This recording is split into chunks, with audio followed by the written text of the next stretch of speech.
The first swing caught me between my shoulder blades as I was loading groceries into the car.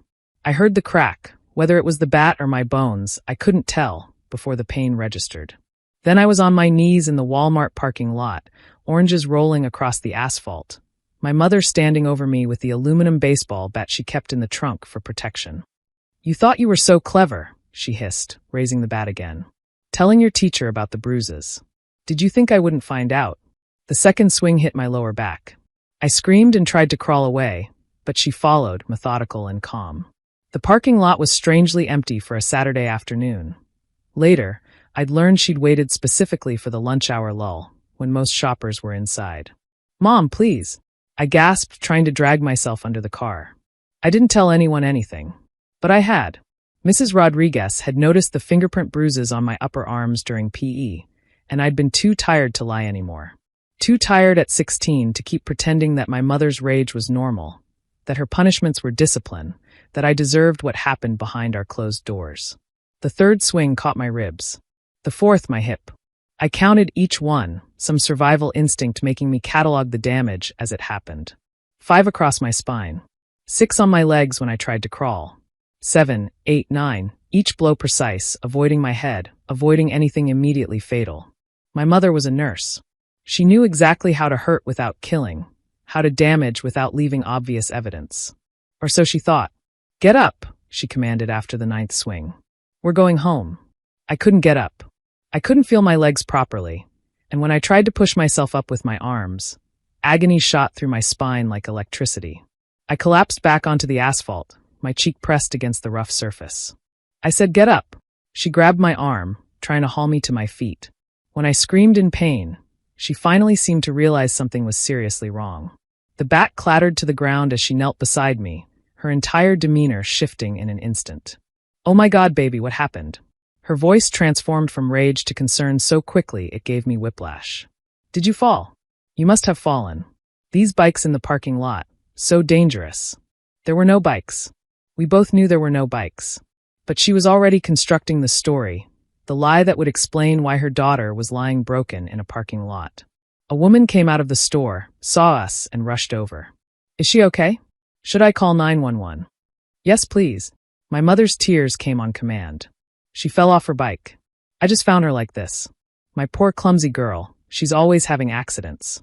I tried to speak, to say there was no bike, but my mother's hand pressed down on my shoulder, a warning disguised as comfort. The woman was already on the phone with emergency services, describing a bicycle accident that had never happened. The EMTs arrived within minutes. As they carefully loaded me onto a backboard, I heard my mother spinning her web. She was practicing tricks on her bike. I told her not to, but you know teenagers. I was inside shopping, came out to find her like this. She must have tried to jump off something. "Where's the bike?" one EMT asked, looking around. My mother didn't miss a beat. "Some kids rode off with it.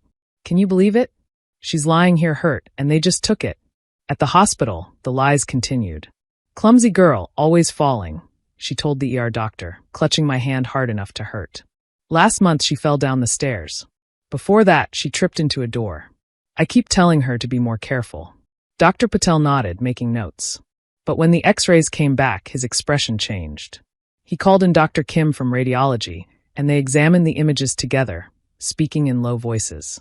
"We need a full MRI, Dr. Kim said. And I need to speak with security." My mother's grip on my hand tightened. "Is something wrong? How bad is the fracture?" Dr. Kim looked at her steadily. "Ma'am, I need you to step out while we run more tests. I'm not leaving my daughter." It wasn't a request. His voice was firm. A security guard appeared in the doorway. As they wheeled me to the MRI, Dr. Kim walked beside my gurney. "Jessica," he said quietly, "I've been doing this for 20 years. I know what bike accidents look like. I know what falls look like. And I know what baseball bat injuries look like." I started crying. "She'll kill me if I tell." "She won't get the chance," he promised. "But I need you to tell me the truth." During the MRI, lying still in that loud, confined tube, I made the decision. I was already broken. My spine was fractured in 3 places. What more could she do to me? When I came out, Detective Garcia was waiting with Dr. Kim. They had the x-rays displayed on a light board, my shattered vertebrae glowing white against the black. "These aren't fall injuries," Dr. Kim said, pointing to the fracture patterns.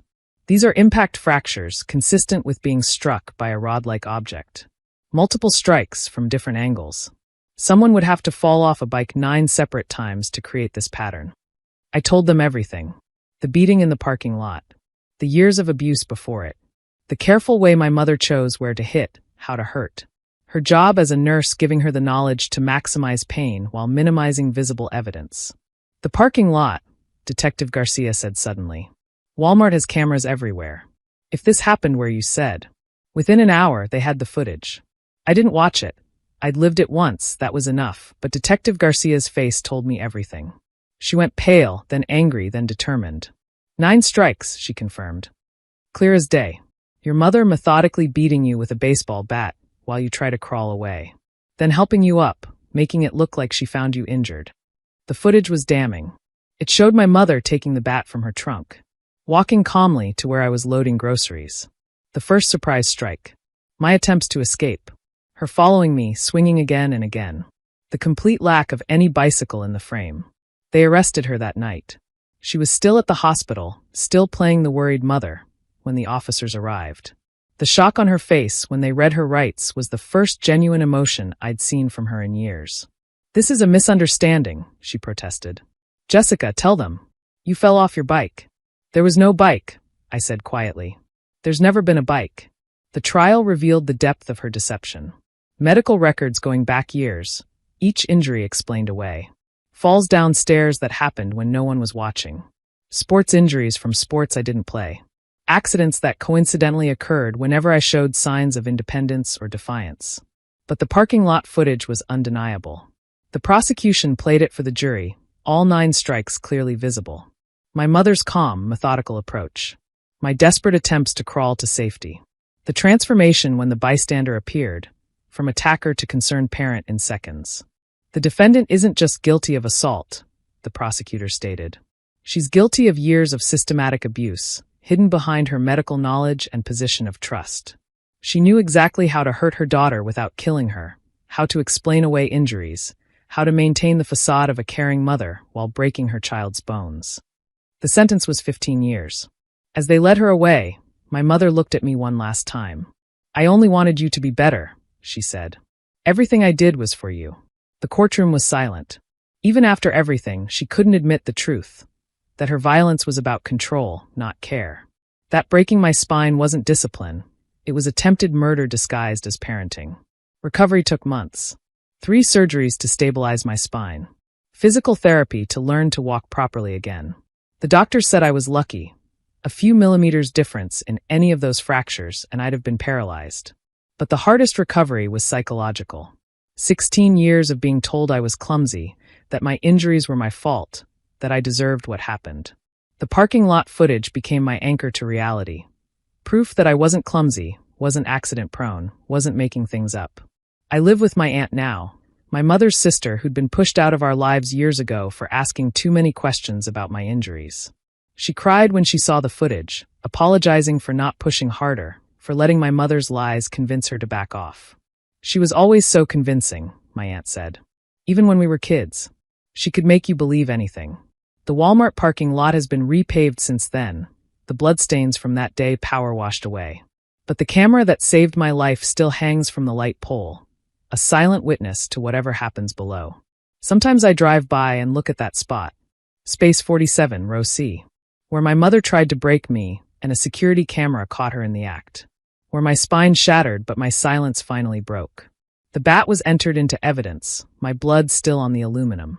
My mother had kept it in her trunk for 2 years, she admitted, waiting for the right moment to use it. The day I told a teacher about the bruises, she decided, was that moment. She'd thought the empty parking lot would hide her crime. She'd thought her medical knowledge would let her craft the perfect lie. She'd thought her tears and performance would sell the story of another unfortunate accident. She didn't think about the cameras. The silent witnesses mounted on every pole, recording truth without bias or emotion. 9 swings of a baseball bat, captured in high definition. A mother's rage documented in digital clarity. My attempted murder preserved in pixels and timestamps.